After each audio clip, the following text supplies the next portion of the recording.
võitjaks tunnistati Elise Palvets.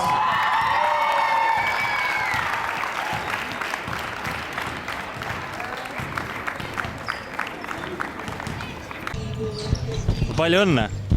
Millised emotsioonid? Väga head.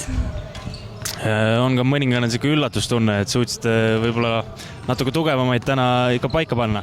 Jaa, pole neid enne võitud.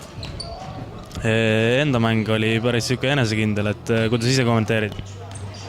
Läks jah päris hästi, ise oli normaalne. Millega võit tuli?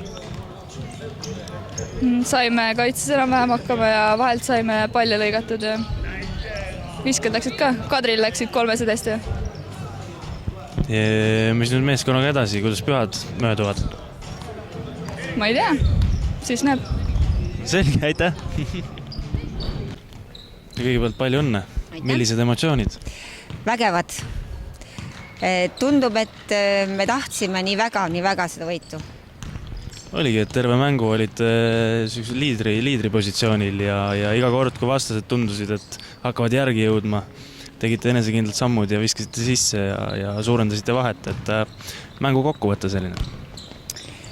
Ma arvan, et meie olime natuke võib-olla võitlesime rohkem ja ehk mõnel viskel oli ka rohkem õnne, sest tegelikult läksid ju sisse ka mõned sellised väga erilised visked. See kodupubliku ees on, kuidas tunne võit oli? Tegelikult ma natuke kartsin seda kodupubliku ees mängimist. Ma kartsin, et tüdrukud nagu hakkavad pabistama just, et kodus ja siin suurel väljakul ei ole me varem mänginud. Nüüd pühad ootavad ees, et mis plaanid meeskonnal ja isendal? Nii, kõigepealt natuke puhata. Siis minupoolsed soovid olid kindlasti suusatada, kelgutada, õues käia, aga samas koondislasi ootab juba treening.